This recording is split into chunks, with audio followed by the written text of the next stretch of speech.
Kicked a ballistic. Zuckerberg alert. Yeah, kicked a ballistic Santa. No, I just. Yeah. I have to go now. You're not leaving. No. You're logged in, buddy.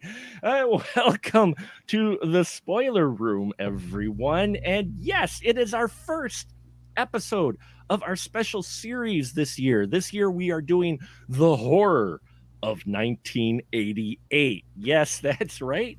You voted on them. We've got 12 horror films from 1988. We're going to cover one a month. And we're kicking it off with, man, I tell you, Austin Trunick from, yes, I'm plugging it again, the Canon Film Guide, Volume 1. Volume 2 coming out this first quarter this year.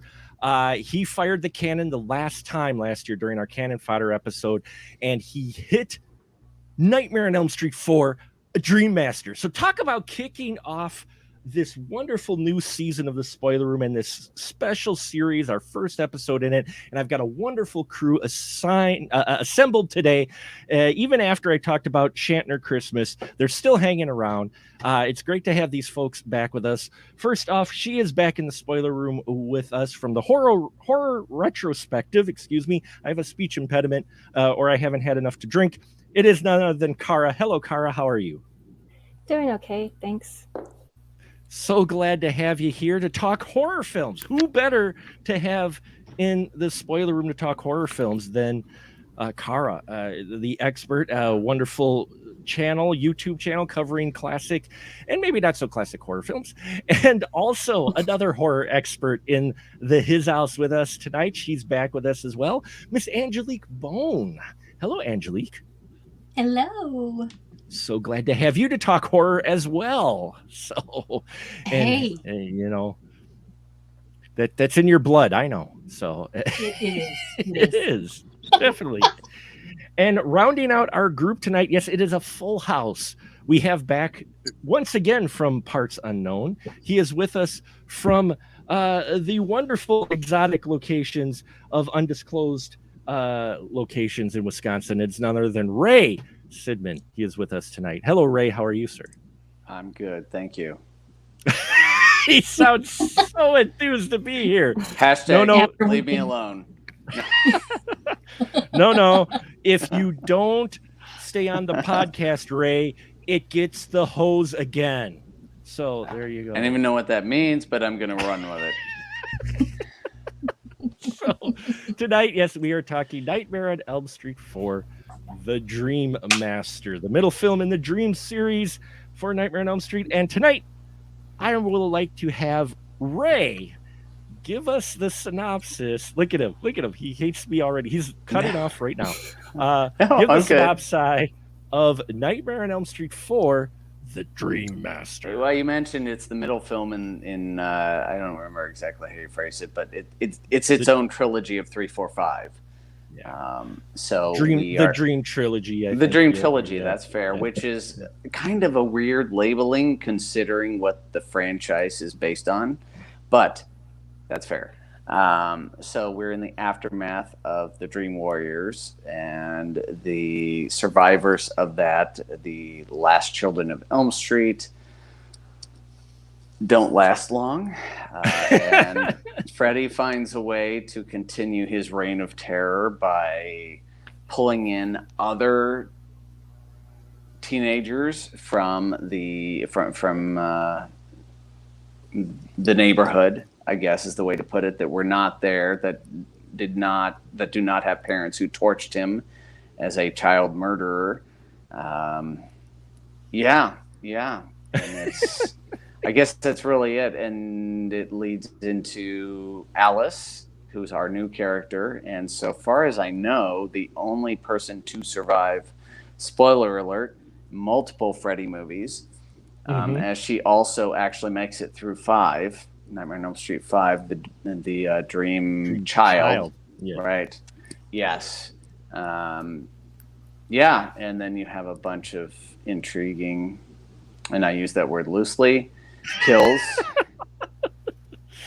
Oh, come on. This film has one of the best kills in Nightmare on Elm Street if you're mentioning the Roach Motel, in history. Shut up.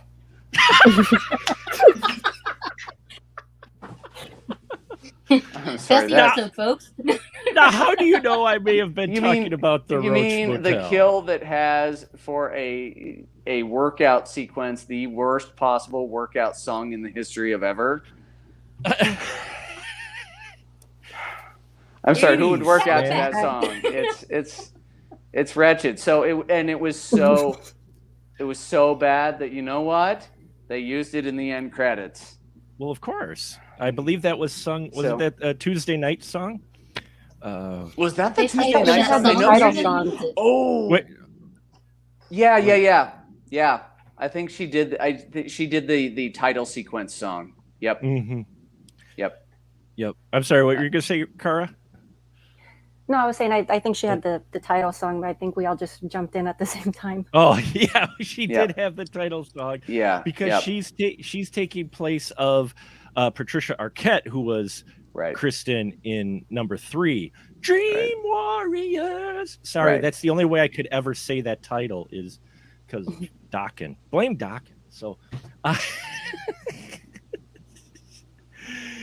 You sound Oh, just like Don Dokken. Yes. thank you. Oh, Kick the Seats with us. Hello, Kicking the Seats says I need to start screening for drugs on this show. That workout song was awesome. I Warren- don't think you need to screen. We're kind of Actually, like the gym. I was Go going to ahead, say Car. it kind of works out as a workout song because things get all hot and sweaty, and it just leads to other kinds of workouts. Oh, Ooh. ooh, I like that. Yeah, the hot and sweaty, and especially the one camera angle we get in this because it is 1988 while she's working out. She's lifting weights, and we get a camera of her other weights. Anyway, I was watching it again. I'm like, Hashtag pectoral. Is that yes, what you're getting at? pectoral. Her pectoral Buoys. muscles. They were the boys. Yes, they were buoys. Yes, buoy. Whatever you want to call them. The one shot, I was like, really. Her kettlebells. Oh, that's way better than what I came up with. Yeah. We're on YouTube as well. Remember, we might get kicked out. Yeah, Mr. Ian Simmons unfortunately could not join us tonight live on the show, but it looks like he's in the chat. This is he really enjoys this movie, so fair warning ahead of time. He may populate our chat a bit. That's fair. I love this movie. I will say Do you that. really? Yeah. Oh, yes. I mean, I showed you earlier. I have the soundtrack on cassette. Yes. So It's very impressive. I am very envious of that because I'm like, wow, that's pretty impressive. Kara, what about you? How do you feel about this? Your initial thought with Dream Master? I think it still holds up well. I haven't revisited this in a long time, and I enjoyed it. Of course, I've always said I'm a Freddy girl. He's my favorite out of the slasher trinity. Yeah. Yeah, I've actually, it's one of those things where I haven't watched a Freddy film in a while, but watching this again, I realized, yeah, I really enjoyed Freddy. He was my slasher as well. No offense to Jason and no offense to Myers and even the other slashers that came after.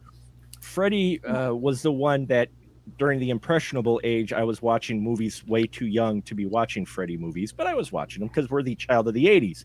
And that's kind of our mantra. We're too young to be watching this. Go ahead, kids. My parents didn't let me watch what I wanted, so our boomer parents were like, just watch what you want. Just don't watch porn until a certain age. And then they're like, yeah, sure, here, go ahead. Watch whatever you want. Angelique, your initial feeling with Nightmare on Elm Street 4?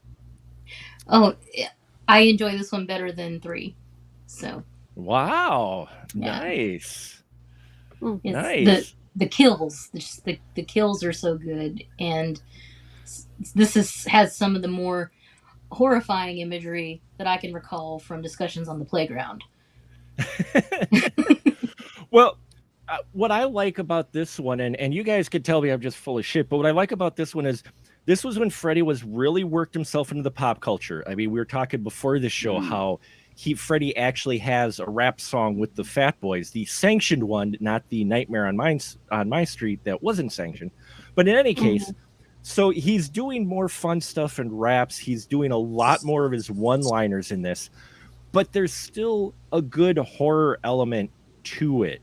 it's when we move into Dream Child and then eventually Freddy's Dead that he just goes completely comedic, and the horror, at least for me, it really doesn't. It loses that kind of dark edge altogether, and he's just a caricature of what he formerly was. But this one, it feels like he's still kind of treading the line to where there's still some dark, disturbing imagery, but he is a little bit more comedic in this as well. Angelique, what would you say with Freddy in this one? Would you say he's still kind of got his dark edge in this one? Oh yeah, he's still cruel.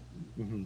In starting with Dream Child and going forward, he's a clown that has to have knives for fingers.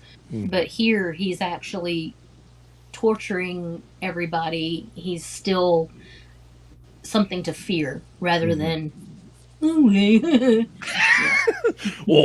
great graphics. Right. The Power Glove. Anyway, I don't know. I think Dinner Suit Freddy's okay. Well, Dinner Suit, I like Dinner Suit Freddy. He was all right, yeah. But I definitely like Freddy in this one. What about you, Kara, with Freddy in this one? Would you say he's still the scary guy? Yeah, I think he's still true to the original Freddy character. He hasn't really flipped inside out and become something entirely different. So he's still enjoyable Freddy instead of goofball Freddy. Mm-hmm. Ray, I see you nodding. Would you say that as well? I would, and I rewatched this a couple of nights ago. I watch this one every 2 or 3 years, and he manages to maintain a dark edge while also, I mean, there are comedic moments, but they're better balanced, as you mentioned in the later movies. It's almost like a stand-up act in the later movies, but this one, he is dark. I'm not as dark as in the earlier movies. Like, he's darker in Dream Warriors. Oh yeah. But it does a solid job of striking the balance between those scary moments. Even when he's rattling off one of my favorite lines in it, how sweet fresh meat. It's a cheesy line, but it's in the middle of it is a darker moment, and it works. And the comedy isn't overwhelming. Unlike, again, 5 and 6. Exactly.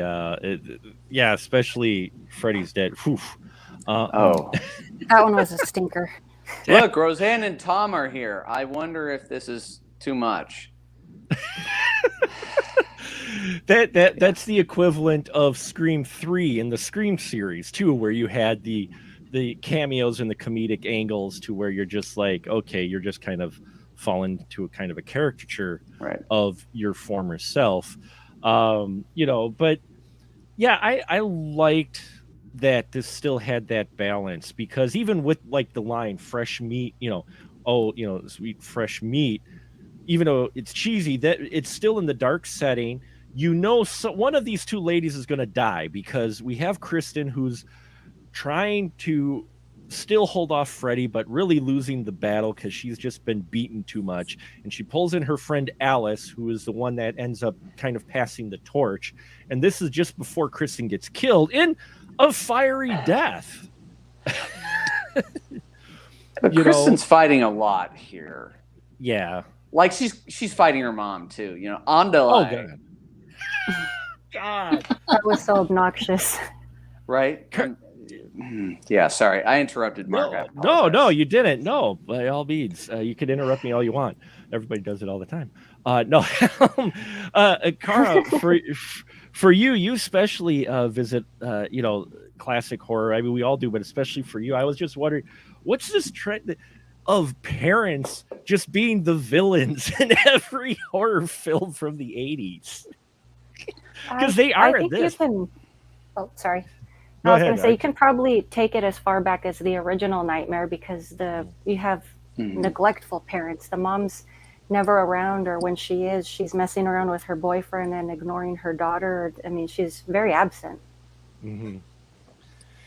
Yeah, she is very absent. And in this one, we've got Alice, who has her dad, who has his own issues, right, Angelique? Yeah, another alcoholic parent. Yeah. Because it's the 80s, right? Hey, I mean, I'm in the neglected camp Ah. of trauma. I was a latchkey kid, so you know. Latchkey kid, yeah. One parent was a drinker, the other one mental. Yeah, no, and it's amazing any of us survived the 80s. I mean, I've got the trauma varsity jacket. I've got all the patches. You know, I earned the merit badges. You got the letter, the varsity letter? Yeah, big T for traumatized. But it's this whole thing, it's funny how we've got now this dedicated army of helicopter parents, Mm-hmm. and then you have us watching these movies together. Oh, I'd never do that to my child. We're like, Yeah. come on, that was a Tuesday. Right. Yeah. Hey, Ma, there was somebody peeking in the window while you were still at work. I grabbed the broom and the butcher knife and just kind of set up until you got home. Okay. We're not going to call any. All right, cool. Yeah, I'm not sure what it is about 80s child trauma. I mean, I guess that's been kind of the theme through this series especially, but a lot of horror, right, Ray? In the 80s, that childhood, like, parents are evil. Parents just don't understand. Yes, although I would say this franchise is known for that. I mean, just peripherally, there are two things at least that this franchise is known for. You've got asshole parents who are just blatantly ignorant when it comes to their kids, and then funeral scenes. Yes. So these two things. I mean, there's just. I'm trying to think, is there in this franchise, is there a parent who's just not a blatant moron when it comes to parenting skills? No, they're all it is. I mean, and that's what yeah. I'm getting at. The other franchises, at least to some extent, I think, or maybe it's just that the Nightmare on Elm Street series, they go to such an extent. I mean, seriously, like Alice's, and I'm sorry, what's her brother's name? Rick? Rick. Rick. Rick. Their dad. It's speaking of caricatures. I mean, he is. He's and it's kind of hard to tell between her little daydream sequences and everything, what's real and what's not. But man, they go to an extent to say, "Hey, parents suck."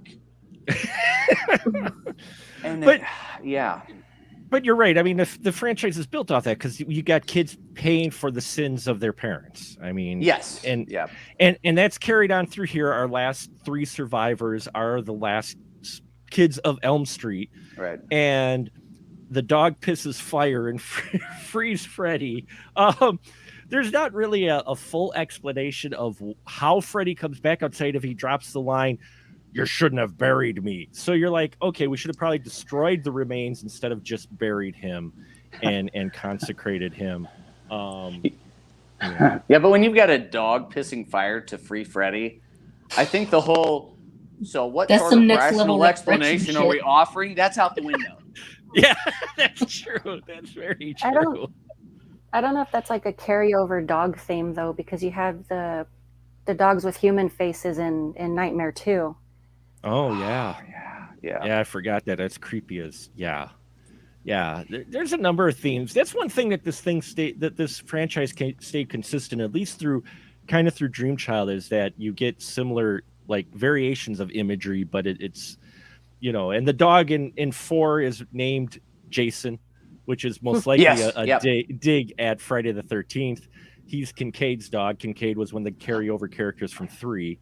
I'd say more. It's more of an homage than a homage, dig. maybe. Yeah. I mean, kind of like the name of the cafe that Alice works at, which is the Crave Inn, which doesn't make sense. If it were Crave -IN, I get it, but INN like a motel, it doesn't make sense. But at least Crave Inn is also an homage. So, yes. Pardon my digression. No, it's okay. That's normal in this. No, I was gonna say I Go think ahead. this movie's full of it though, because like you even have the reference of the alcoholic parent, the alcoholic mom in the first one. You've got the bed death scene with the mermaid, which mirrors Johnny Depp's death scene. Mm-hmm. Mm-hmm. And don't sleep in a waterbed, guys. They'll Water- freaking kill you. Waterbeds from the 80s are evil. Let's just Well- put it that way. Or at least while watching TV, right? At least while watching TV, yeah. Because that's right. Joey With here headphones and on.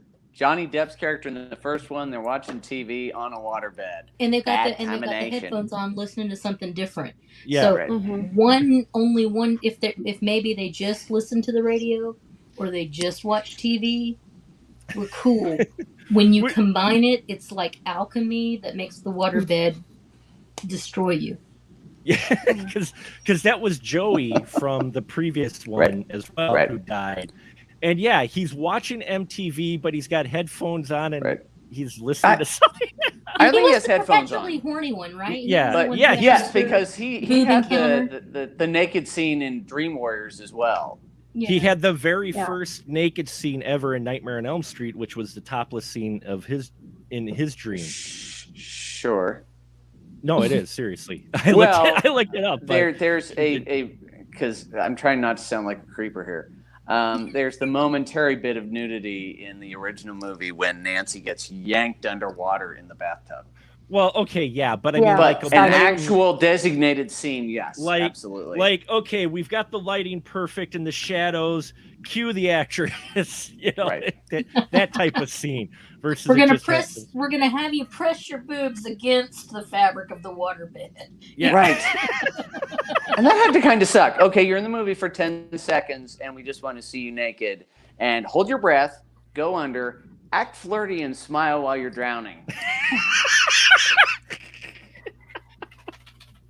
Can I put this on my resume? And Penn Teller did it better. I'm just saying. and make sure you can see your chest. We have to see the Right. chest too, because Right. him leering at the poster above his bookshelf wasn't enough. Right. Gotta No add that nipples, extra. no paycheck. That's right.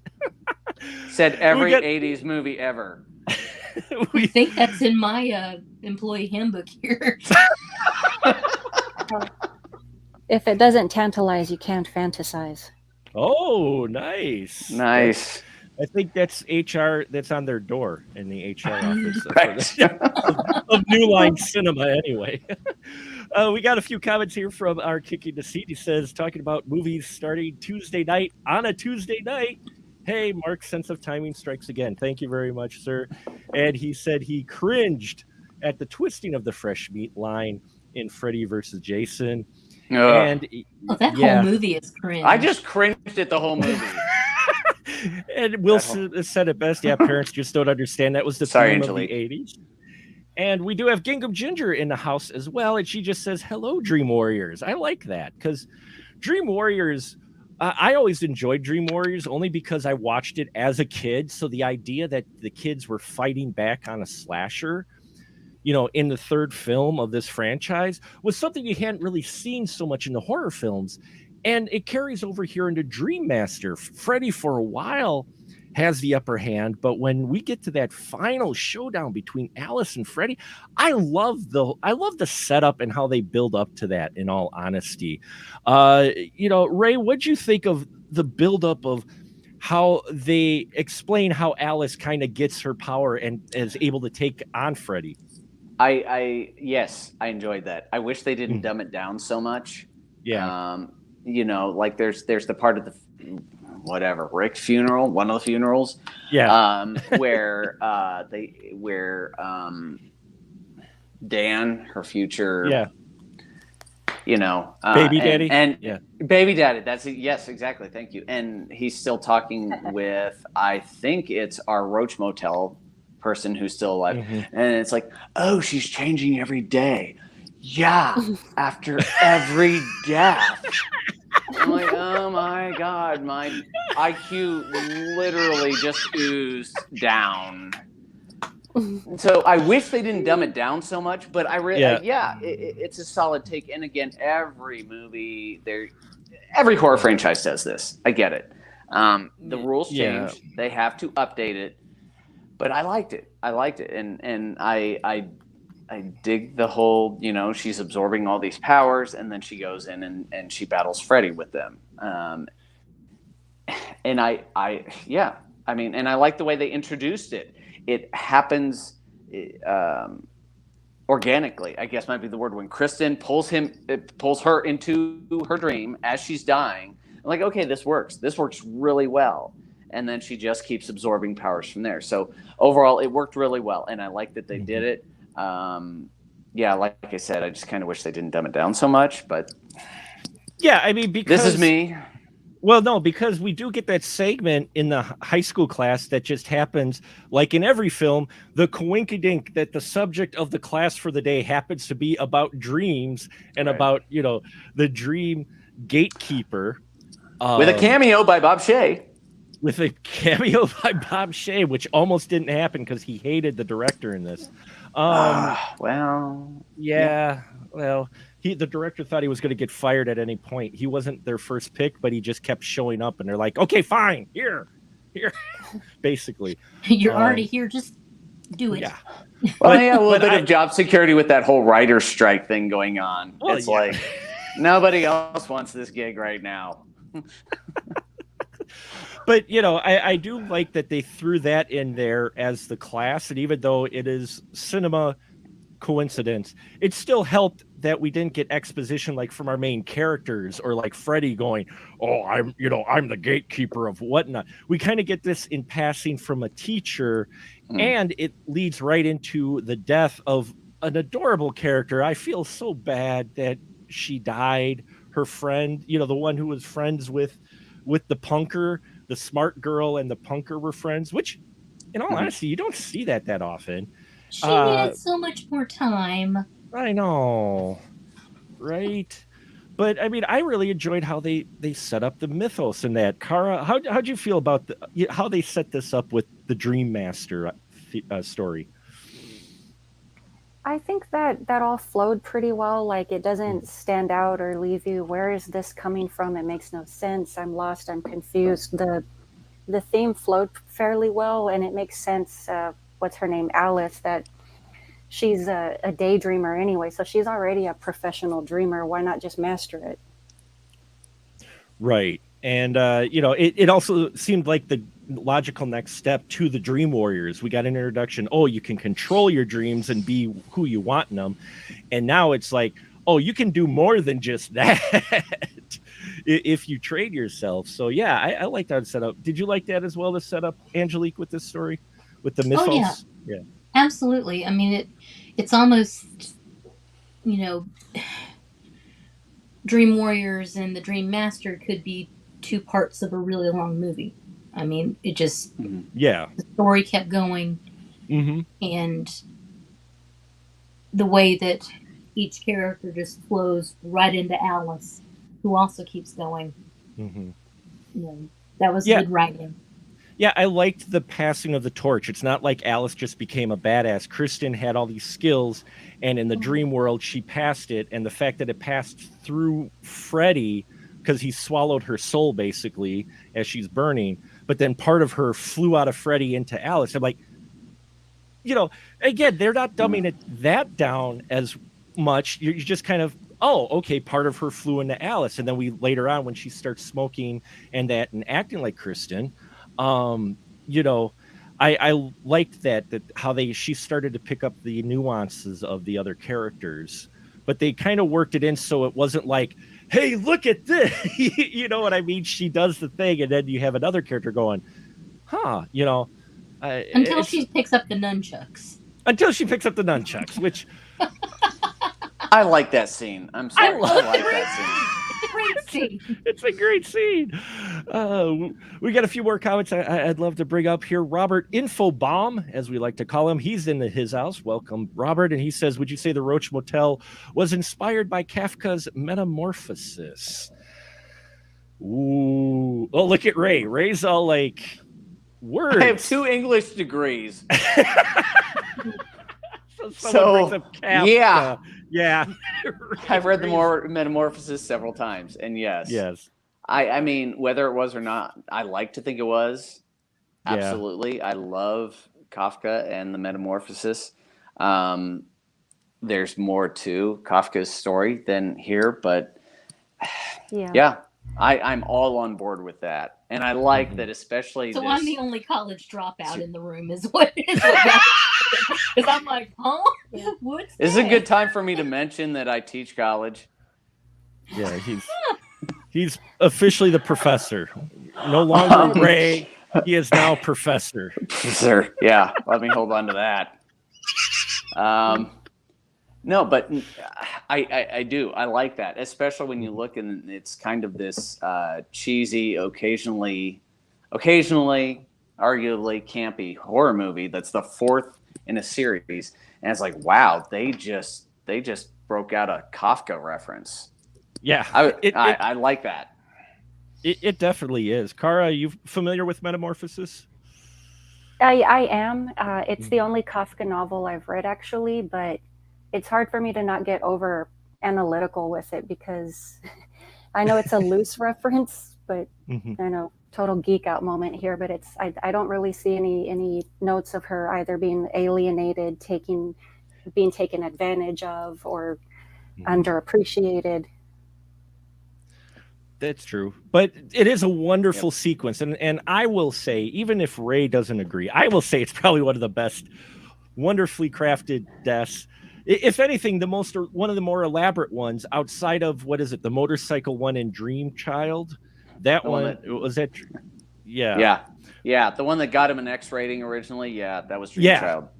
That was Dream Child. That one was insane, I will say. But this one, as far as physical, because we're talking practical effects here. We're talking 1988. Agreed. I love the practical effects. And I think this goes back to what you were saying, Kara. This film holds up because of all the practical effects. You have just the one cheesy composite scene in the confrontation where Freddy gets the hole through him, to where I'm like, you couldn't have done that better. Everything else, and then you get the cheesy hole through Freddy where he wipes his hand and it disappears. I'm like, okay, that looked cheesy. But the rest of it looked awesome, especially her transformation.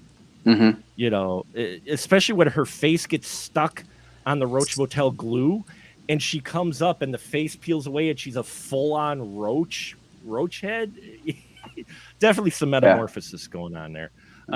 If nothing else, just the body horror part of it. That part might have had Cronenberg going, oh, that's beautiful. Well, I mean, The Fly came out the year before. Now, Right. Exactly. If you want Kafka's The Metamorphosis, go with Cronenberg's The Fly, because that actually deals with someone who is alienated and dealing with some of the themes addressed in Kafka's Metamorphosis. But digression.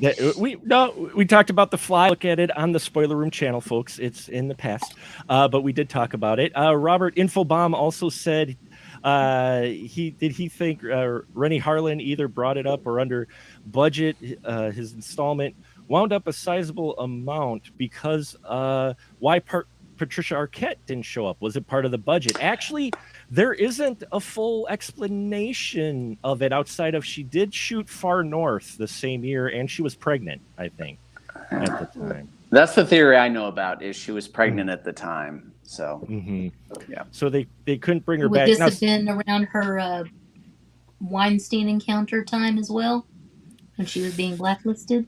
Or was that before? I don't know if that was before or after. I think I didn't came follow later. too much. Yeah, that came later, I think. I think that came later. She was really big in the 80s. I remember that. Yeah. But he also mentioned that the part of Alice running around into the truck seemed a bit annoying. Actually, what's funny is the repeating scene, because there's a scene in here, folks. They're trying to keep her from getting to her friend from turning into a roach.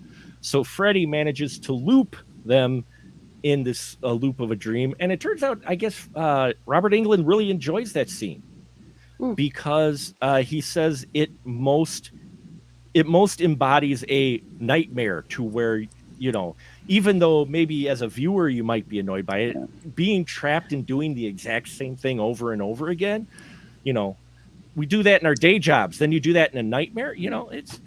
Yeah. Sorry. Yeah.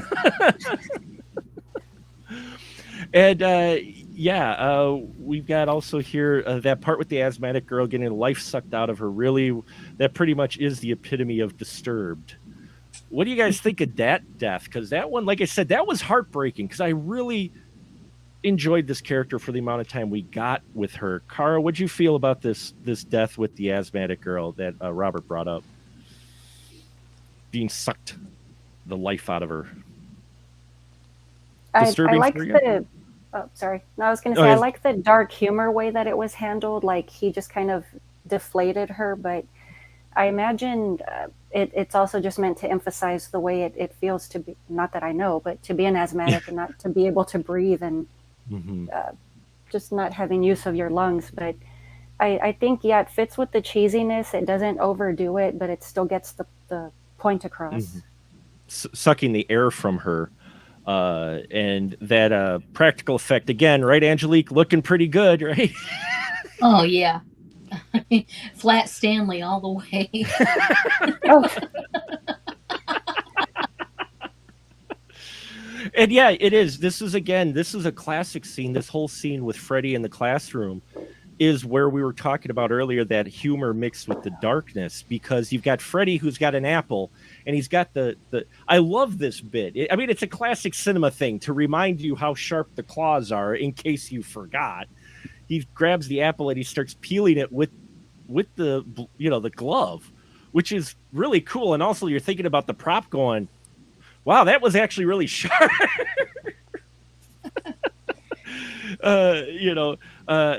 Peeling the apple and then visiting her and sucking the air out, let's suck face, and you're like, oh, haha, humor, and then he sucks the life out of her and you get that creepy, as Robert mentioned, that almost looked like a corpse from Life Force happening. It's like, wow, and our hero can't do anything. She's trapped in her desk. It's got humor, but then it's disturbing as hell, and she died, and it's like, oh, how's the punk girl supposed to finish her calculus now, or trig, or whatever?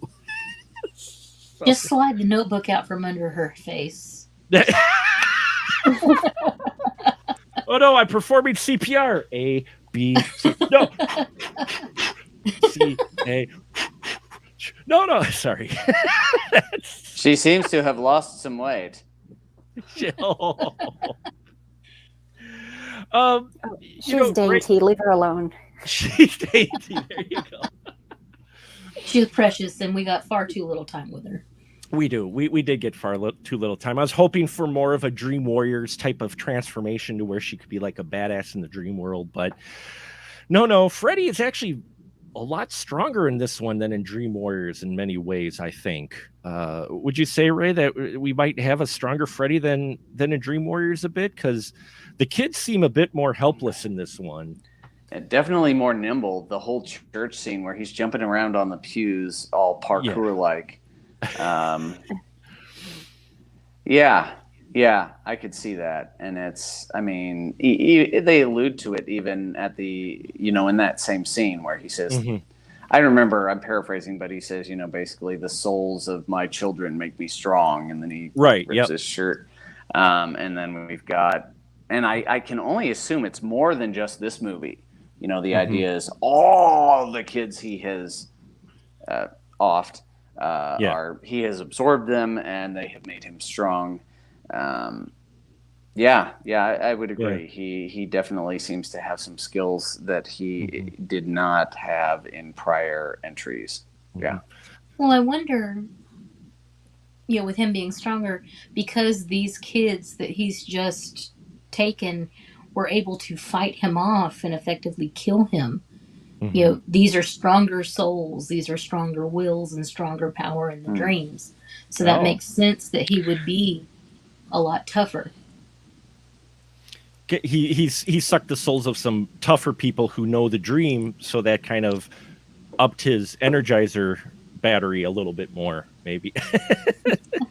He's got the lithium ion going. He's got the lithium. He keeps going and going and going and going. I'm eternal.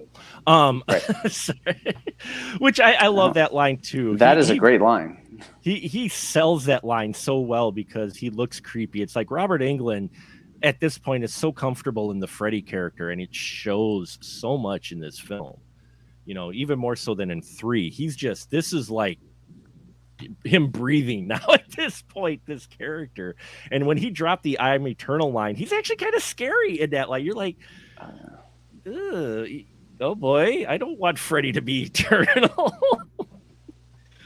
But yeah, you know, and we'll get to your guys' question. I just have the one more thing. You mentioned it earlier that the Dream Warriors do buy it, though they do last longer than I think you might expect for the carryover characters. They do last about a half hour. Kara, what'd you think of how long the original characters lasted in the beginning of this before we get to Alice?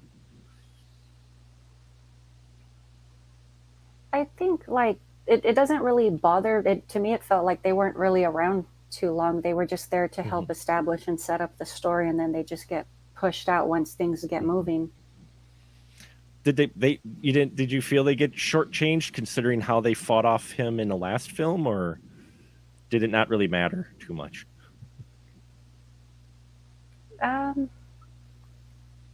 Other than Waterbed guy, I'd say I don't remember the names, but I'd say the other guy probably got it, just not so great. The other one, at least, he kind of had a slight homage death, or Kincaid, the guy who dropped he actually dropped a car on Freddy, so yeah, he actually gets a few licks in, whereas Joey just kind of gives in to his lust. Desires. His desires. Oh, and Ray is just tired. He's tired of this episode. No, I'm sure he'll be back. Well, we have you, Angelique. What'd you think of the original characters buying it? Did you think that at least they served their purpose? Did you feel like it was a cheap death for them? No, I mean, they were tired. Mm-hmm. I mean, the whole first 15 minutes of the movie is Kincaid and Joey telling Chris, "Stop pulling us into your dreams. He's dead. Leave us alone. I'd like to sleep for a full night. Please, just leave it alone. You're going to call him back." And sure enough, they all got to thinking about Freddy, and just like any old tulpa, boom, here he is. Dog piece fire. Freddy's back. Dog piece fire. Maybe it is that they're thinking of him so much that helped bring him back. That could easily be it. I mean, that's what I always kind of attribute it to, because they never go into it too much. But when you have fire shooting out of a dog's peanut, when he pees fire, you're like, okay, all bets are off, as Ray said. Yeah. You just, at this point, we don't need an explanation. All right? That dog just... all bets are off. Rationale went bye-bye. What rationale went bye-bye, but we do get a wonderful reconstruction scene of his body. I loved that sequence. That was like Harryhausen-esque, next level. We don't just get the skin coming back and that. We get to see the organs inflate within the chest and the spine. I mean, that's a wonderful sequence. And when he reaches into the dirt and pulls out his hat and shakes it off. It is. Yeah. Yeah, because you don't see him. Even as he's reconstituting, you don't see him fully. You just see the hand come down, grab the hat, and you're just like, oh, shit. Yeah. Freddy is back. It's like if you didn't get the point before, he grabs the hat. There you go. But yeah, I mean, I liked it better than what they ended up doing in Hostel 2. I'm sorry to bring that up, even within a conversation with Nightmare on Elm Street 4. I apologize. But in Hostel 2, they off the main character from Hostel 1 in the first 10 minutes. It's like... I mean, to be fair, I wanted him to die in Hostel 1. So. Yeah, I mean, it's true. Okay, he wasn't missed, but at the same time, it's not like this guy went on to live, he ends up getting killed in the first 10 minutes. It's kind of like when they came out with Terminator 3. I'm like, he just negated everything that was sacrificed in the first, in the previous film. Way to go. At least in this one, they kind of serve the purpose. And with Kristen handing off the power, they give it some reasonable, carry on, to Kristen, who does, like you said, Ray, survive this and Dream Child. So, now I will stop rambling, and I asked my wonderful panel here to bring a question, if we haven't covered it already tonight, to talk about with this film. So, Angelique, we'll start with you. What's your question or topic that you'd like us to talk about? Well, we haven't talked about it yet, and I was kind of happy we didn't. We haven't spoken about the pizza. Oh. Yes, tell our fine friends about the pizza. So, if you're not familiar with this film, I'm sorry that I've got to spoil you. After all, it's almost 30 years old. You know? It's a spoiler room, Angelique. It's a spoiler room. Come on. Right. So there's a scene where Alice is dreaming and she's in her little diner, and Freddy sits down beside her, and he's got this pizza that, for any fan of pizza, would normally look amazing, but all the little meatballs on this pizza are somebody's head and soul, I guess. And Freddy just reaches down and stabs one with his sharp hook finger, and it's screaming, and he puts it in his mouth and takes a bite out of it, and all this guck just pours out of it. It's disgusting and terrible. Did that cause any pizza-related trauma to anybody on the panel? Cara, did you have any pizza-related trauma from the pizza scene? I totally just silently shuddered just from Angela's description, but no, not really. I still love pizza. Yeah. What about still like meatballs? Sausage. Yeah. You still like sausage on pizza? Although the I did catch it in this last viewing, because I was actually like zeroed in on it, when it switches from him showing Alice to going into his mouth, it changes to a Brussels sprout. Yeah, it almost it looks like a Brussels sprout of sort. I think it's meant to be like gooey and green, right, like oozy. Yeah. But you're right, it's pretty much a Brussels sprout. Yeah. Ray, what about you? Pizza trauma from the soul food, which, trust me, for ages I said that line after this film. Whenever I got pizza, I just go, "Oh, my favorite, soul food," as opposed to "Rick, you're such a meatball." Oh, yeah. No, I watched this movie too. Nope, you froze there, Ray.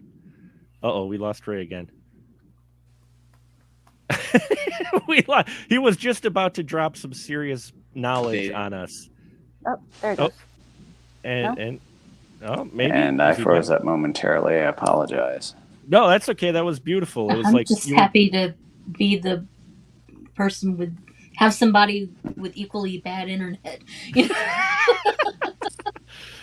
Oh, don't pick on Ray's internet now. But anyway, no, I'm sympathizing. Your pizza trauma, Ray. Are you back? I think he's back with us. He might have some lag. The joys of technology, as we mentioned before, folks. All right, I am back. I think I apologize. No, that's quite all right. So you were going to drop some knowledge on us. You pizza trauma, yes or no? No pizza trauma. I watched the movie 2 days ago, and I had pizza last night, so I think I'm good. Yay. Okay. I do enjoy it. Yet again, another example of humor yet disturbing, because he stabs the I love the practical effects right in this the head. Movie. I love watching it again. It just brought back all these memories of why I enjoy this movie so much. The practical effects team they had on this was amazing, because he stabs the sausage. Already you got the pizza with the talking. Okay, that's fine. He actually stabs the sausage. The sausage is sitting on his claw, and you get a shot of it, and it's still talking and mouthing. It's just like, that's freaky, man. And I love that scene. But no, it did cause me pizza trauma. Either outside of it did cause my friends trauma, because I'd repeat the line every time we had pizza, especially with sausage. So, Cara, what about you? Did you have a topic or a question that you wanted to ask the group that we haven't talked about yet? The only thing I can really think of, and Robert already mentioned it, is that loop scene where they're just kind of stuck in Groundhog's Day. That irked the snot out of me. I don't know if there were any scenes that anyone felt annoyed by or that they felt was unnecessary. Nice. Oh, I like that question. So, Ray, what do you say? Was there any scene that kind of bugged the hell out of you? I think I've been venting those as we go. I mean, the dumbing down, and so there are a few scenes, yes, and you know, and I'm not a fan of the Roach Motel killing. While I will admit, and this is the movie that actually got me into Steve Johnson as a special effects person, just because, and I didn't know who he was before then, and it's like, oh, so technically, I really like that scene, but I was like. And even again, the English major said he was like, "Oh, Kafka." But, you know, so yes, there are parts of it, but at the same time, I tend to. I mean, just because this was going on with the writer's strike, and this is coming from the excellent documentary "Never Sleep Again."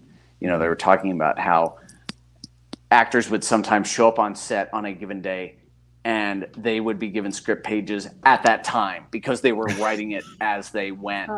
You know, so it's like, okay, this was a ridiculously hard shoot. So yes, I have some problems with the movie, but at the same time, I mean, like I said, I've just kind of been venting as I go in terms of the stuff that bugs me. Sure. So there's nothing beyond, I guess, what I would add to that. Okay. For what that's worth. Cool. I'm shutting up now. Yeah, no, that's okay. Angelique, put that on your calendar.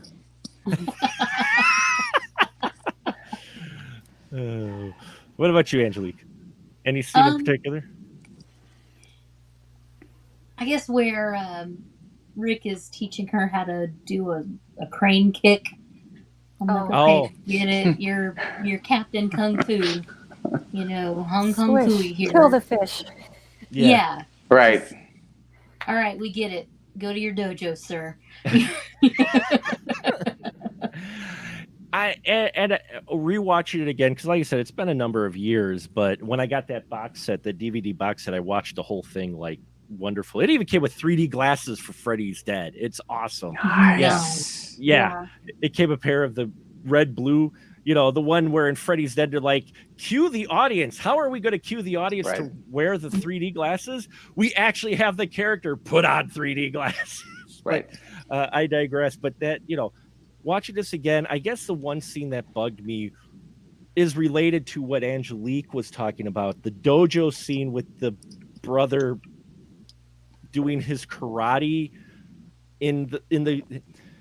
it just, for me, I'm like, it goes on a little bit too long. There's ways they could have played that, and they end up playing it 80s cheese. And this guy full of hair gel. Right. Not long in some, you know, it's awkward. Bruce Lee dojo. I'm like, no, Daniel-san, go home.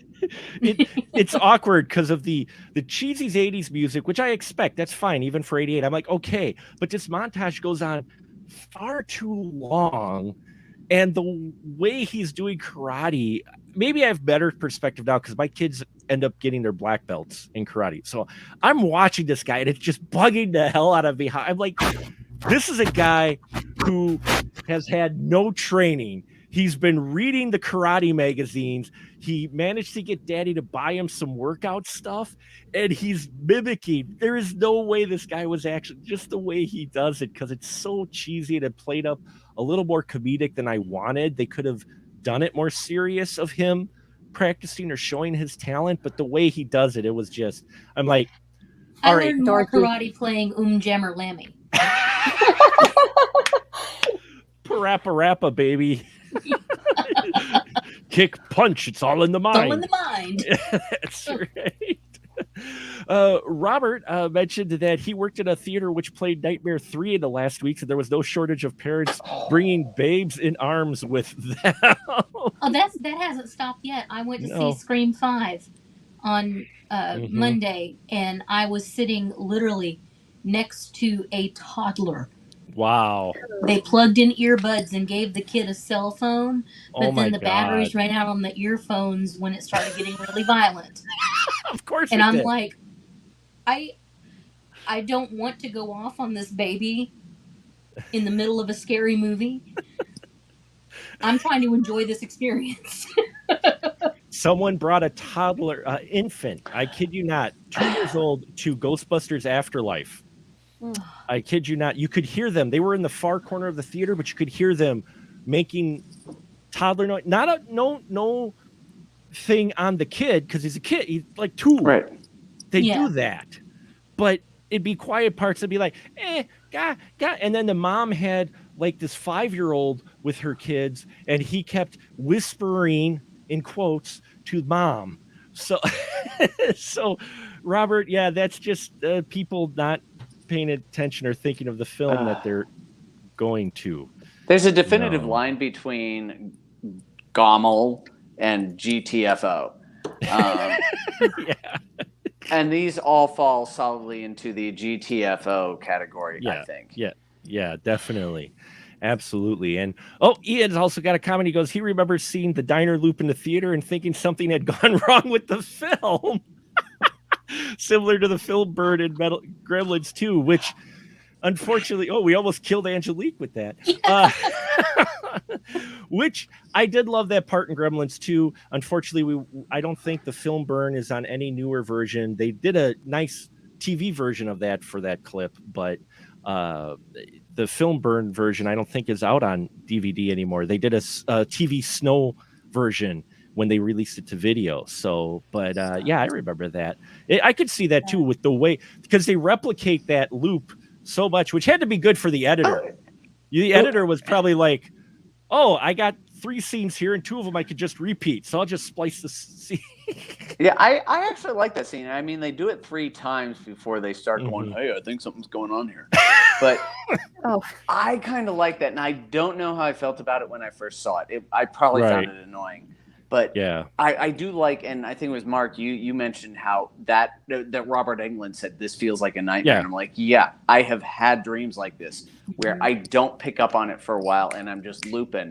And so I really liked that part of it. And did they overkill it? I don't think so, because I think, like I said, I think it's the 3rd time when they say. And so you really, to establish what's going on, you had to at least do 2 times unaltered. So the 3rd time is the earliest time you could have done anything with it. So I liked it, and I thought they handled that well. Well, it's a good callback to that scene in Poltergeist where JoBeth Williams is trying to run to the kids' room. You know, she can't make it. Right. Yeah. Probably some influence in it for sure, because horror films play off each other. So, Ray, what about you, sir? Question. And I thought about this, and I haven't come up with what I would consider a good question. So I'm just curious, objectively, where people rank this in the and I'm putting perhaps this is unfair, but I am not counting Freddy versus Jason in this.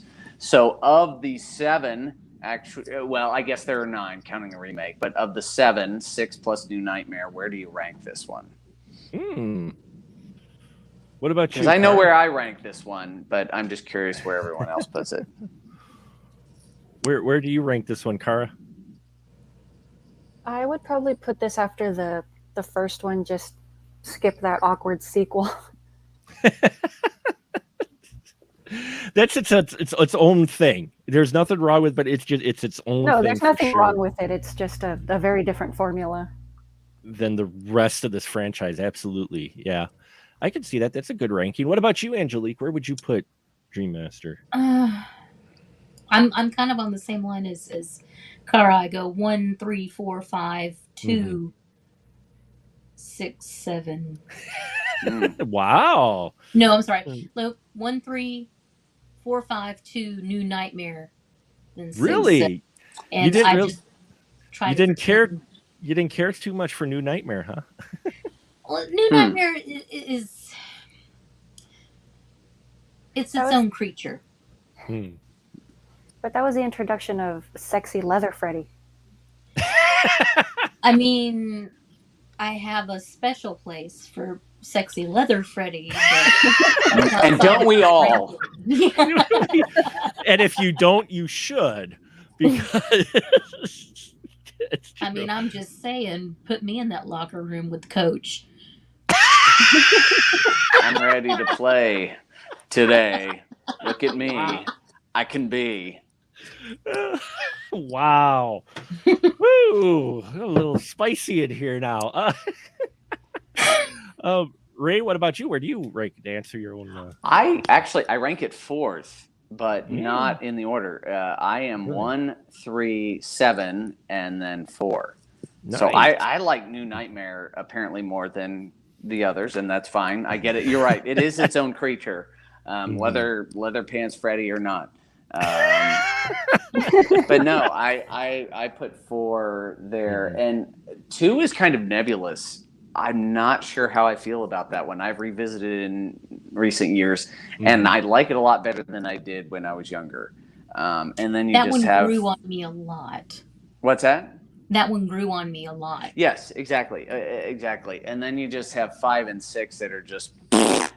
I mean, I think it says something when, and I this is an actual. I have to occasionally think about this. I'm like, okay, so the writer's strike happened with number 4, but there are times where I think, well, based on the quality of the movies, did the writer's strike happen with 4, 5, or 6? So 5 and 6 are just out there, but yeah, I rank this one solidly 4 behind 1, 3, and 7. Nice. Yeah, I would say 1, 3, and 4 for me, and then 7. I do like New Nightmare quite a bit. I liked 3, and yeah. So 1, I would say 1, 3, 4, 7, and then 2.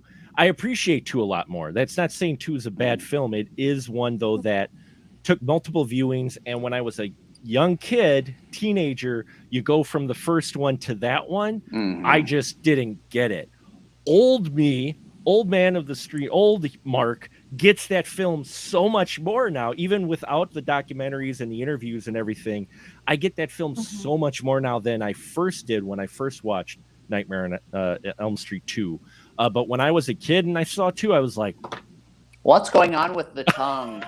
I'm like, okay, there's some creepy stuff happening, but I'm really not. One of the finest exploding parakeet scenes in the cinematic world.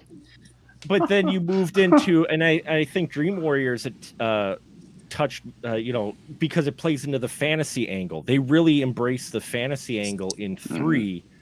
And me being into role-playing games and board games and fantasy stuff, I connected and just, okay, maybe because he was the nerd. Okay, I'll admit it, fine. He was the nerd, but I connected with the wizard guy, okay? I felt sorry that he went out like a little bitch, but in any case, I connected with the wizard guy, okay?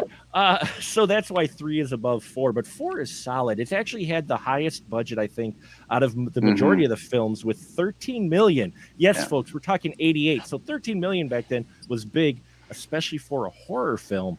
Consequently, though, that investment paid off because this ended up being the highest grossing Nightmare on Elm Street film outside of Freddy vs. Jason. And it grossed $49 million estimated in the US for a horror film in 88. That's pretty damn impressive. It also was the top grossing horror film for 88. Out of all the other horror films we're going to talk about, this one was actually the top grossing horror film for 88. As well, with 49 million. So, but this was back in the day when, if a movie made 100 million, oh my god, that was amazing. Remember those days? It was back when it was strictly dramas and they were Oscar nominated. We're not going to see a horror movie come near those numbers. And now Disney farts and they make 100 million. But anyway, sorry. I saw that movie. You saw that movie, I know, right? It had Boba Fett in it, right? I saw that franchise. I So was thinking the same one. Akun, wow. What? There's no love here. So we're gonna wrap it up here, folks. Hope you've enjoyed this conversation on Nightmare on Elm Street 4. It really is solid. Watching it again, I haven't watched for a long time. My final thought is, yeah, this definitely is like where it peaked almost, and not just because it's like the middle of the franchise. But I would say, as far as quality, story, still having the horror elements, still having the fun Freddy, but scary Freddy, I think 4 is probably one of the peak where it kind of hit its peak as far as all the elements coming together in the right way, even with some of the problems we had. Kara, your final thought with Nightmare on Elm Street 4? I like it. I think it still holds up extremely well. It's probably the stronger of the 3. And even though I never finished it, I'd still say it's better than the Jarvis trilogy. Yeah. I would agree with you on that. And Ray, what about you, sir? Final thought with Nightmare on Elm Street 4? I don't know that I have anything really to add. It's a solid entry. I enjoy it a lot. It is, I would say, the franchise peaked. English is good. Peaked with 3, but you know what? 4 is kind of my guilty pleasure because, frankly, just in terms of the ones I watch the most, it's a toss-up between 3 and 4. Yeah, so I watched this one possibly more than any other one in the franchise. They both, 3 and 4, probably have the most rewatch value out of all of them for entertainment-wise, to where you could watch them again. You don't care if it's the same scene. Entertainment-wise, definitely those, I think, really connect with a lot of people. So, Angelique, what about you? Final thought with this? Well, it taught me to never bench press without a spotter. Because you might grow roach legs? Yeah, and my arms might snap, and you never know what's going to happen from there. No. Seriously, how cool is that effect, though, where they break like this, and then when she goes like this, the skin rips off? It's just a beautifully practical effect. Anyway. Yeah. Disgusting and horrible, and I love every second of it. No, this one is, again, solid, and we got to see tough crop of teenagers coming up against something just almost insurmountable. So it falls in line with Jason Part 7 New Blood, to where we start now, and I've talked to Ian about this in some past horror films as well, that you started to see this trend near the end of the 80s to where people were actually fighting back against the iconic bad guys, and it wasn't just your one main final girl fighting back. There were other people as well, but you had this toe-to-toe thing going on with your final girls, to where they aren't just running and hoping they survive. They're bringing it to the slasher. You know, I love Part 7 with the psychic and the whole fighting Jason. I love that movie quite a bit. Carrie goes to Crystal Lake. Yeah. For that I reason, love that one. Yeah. For that reason is that she's still the final girl in that. You still have all the elements, but she's fighting back more so than just, I'm going to hide and then maybe push him off a cliff or something. No, it's like, oh, screw this. I'm fighting, and we get that in this one as well with Dream Master, that wonderful scene between Freddy and Alice. So yeah, there you have it, folks. We have it now. Now, I've got a couple trivia questions for you folks. And depending on who answers this correctly, and if you both answer correctly, then we'll do kind of a final round, and then you get to do a special thing we're going to do for this series. So bear with me here. So this is going to be a Nightmare on Elm Street 4 question first. We'll see if you get it, and if not, we'll pull from the trivia deck. Are we just supposed to blurt out the answer, or like? I'm going to go around to each one of you, and you can answer. I was going to say, quick, to the Google page. Yeah, right. You're going to each answer. No Googling now. I'm trusting you folks. Okay. So here we have it. There are 3 actresses who were in Nightmare on Elm Street 2, 3, and 4. 3 of these actresses were victims to Freddy, but all 3 of these have a show in common that they came from. What was the name of that show? You have Brooke Theus, you have Joanne Willett, and you have Heather Langenkamp. All 3 came from a show. Then they later became victims of Freddy. So who wants to try to answer first? Don't know? Nothing? Was it Coach? No. No, it wasn't Coach came Coach, later. but Coach I came know later. I know I'm going to be wrong, but just for giggles, I'm going to say The Facts of Life. No, unfortunately, it was close. Bosom Buddies? I don't know, because No. it had to be in the earlier 80s. 1987 had Just the 10 of Us. That was my And next all guess. all Wow. 3 actresses were in that show, and all 3 actresses were victims of Freddy. So there you have it. So that's okay. So Do you have Cara- a good question? wow. Wow. And just- Ray has automatically disqualified himself. Okay. Cara, you get to pick first. Comedy, classics, action movies, or Oscar winners. What would you like to trivia question on?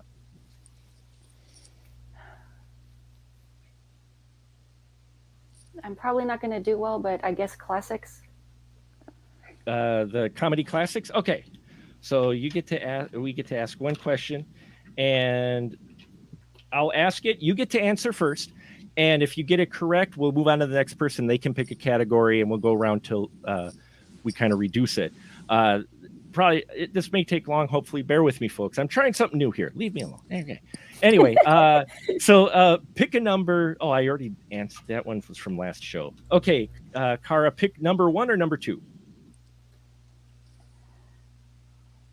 You get 2 questions on the card. You can pick either 1 or 2. Which one would you want? 1, because it's quicker and it's not as gross. Okay. 1. Okay. Which movie starring Ben Stiller had the tagline "A True Underdog Story"? Oh, Lordy. Dodgeball? Yes, you are correct. 1 for Cara. All right. So we will move. Angelique, which one do you want? Action, comedy classics, or Oscar winners? Comedy.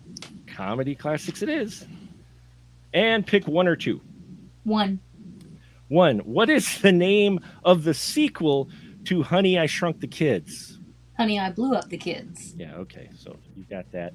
We've got Angelique. I'm sure this is wonderfully interesting to our guests. Robert wants one, so we'll maybe Robert. We'll see here. Let's see what Ray picks. Well, I've known the answer to the prior 2, so let me just ruin that and play cliche here, and I'll go with action.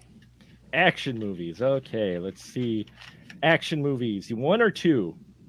Let's go with the deuce. Who wrote these? Seriously. Okay, after this, we're gonna go one more round, and if that doesn't work, we'll just have you pick a number. I will write a number down, and you pick it, whoever's closest. Because prepare You're yourself, assuming Ray, I'm gonna get this one correct. Let's not go with that. Which character was What you got? played by Which character was played by Sylvester Stallone in 1985 and Carl Urban in 2012? Could be Judge Dredd. Yeah, it could be, because it is. We'll do one more round. Yes. We'll do one more round. Okay. Actually, we'll give Robert one. I'll give Robert one. He'll know. He's the info bomb, so I don't know if it's fair. Robert, okay, text me quick. Comedy classics, Oscar winners, or action movies? These are some pretty easy ones, so he'll probably get it. We'll see what he says here. 1995, not 1985. From I Blew Up Your Baby. Yes. I Blew Up the Baby, not I Blew Up Your Baby. That's a completely different movie that went straight to shot on video. So, And much more entertaining. Much more entertaining. If much briefer. Yeah. So, Robert, there's a little lag. Robert has put action. So let's see what we've got. We're going to give Robert one. Okay. Now, Robert, you know the score. Pick number 1 or number 2. Wow, this is up to date. Okay. We'll see if Robert answers. There's a little bit of lagger. That's why I was just questioning this. Let's see if he picks one. Number 2. Okay, there you go. This one's easy. Okay, Robert, which 2020 animated action movie had its main character redesigned after receiving negative response from fans, pushing the movie's release date? My God, these are easy. Okay. Yeah. And you guys think of which category you want. We're going to do one more round of this. I don't want this to go too long because we could probably go all night with the way these are written. But let's see what Robert says for us here. Spider-Man. No, Robert. Unfortunately, it's a good guess, but wrong. No, we have Sonic the Hedgehog. Sonic the Hedgehog was some major hoopla His teeth. when it was the fact that he was His whole freaking face and he was body. creepy. He was Yeah. not Sonic. He was some thing spawned from a horror movie. Okay, one more round, and then we'll just have you pick a random number. So, Kara, comedy, action, or Oscars? I'll stick with comedy. Sticking with comedy. Awesome. Sticking with what's going good. Let's see. What do we got? Number 1 or number 2? I'll do 2. Okay.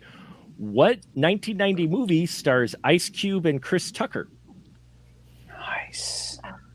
Friday. Yes. That's another one for Kara. All right. Angelique? Oscar winners. Oscar winners. Ooh, breaking into the new category here. I have to interrupt. You said 1990 movie starring Chris Tucker and Ice It Cube. was Friday came later. The 1990 movie that had- 1995. Okay, movie. because 1990 movie with those two was New Jack City. No, it's 95 was Friday. Yeah. Okay, I heard you say 1990. Ignore. Oh, did I Ray. say I will 90? go I away. apologize. I don't know. No, I that's could okay. be- She got it right anyway. So, Yes, she did. What did I say? I suck. Anyway, Angelique, 1 or 2? Don't One. develop asthma. Don't develop asthma. There you go. Nice. Okay, Angelique, in what year did Silence of the Lambs win the Academy Award for Best Picture? 97. Wrong, 92. Ah. Ooh. I thought it was 89. All right. Yeah. Ray, go ahead. I'll Pick a go. category. I'll go with Oscar 1. Oscar 1. All right. It's down to Ray and Kara. All right. Oscar 1. What was the first horror movie to appropriate? Just what a quinky ding. What was the first horror movie to be nominated for Best Picture?